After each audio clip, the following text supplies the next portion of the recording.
The Parrot and the Pigeon. Once upon a time, a parrot lived on a tree. One day, it left its nest in search of food. When a pigeon saw an empty nest of a parrot, it started living there. After a few days, the parrot came to its nest.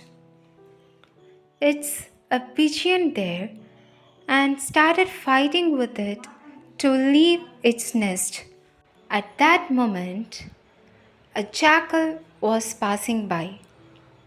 He asked both of them not to fight and told them to come to him.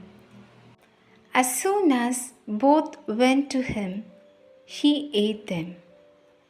Moral: never trust a stranger. The end.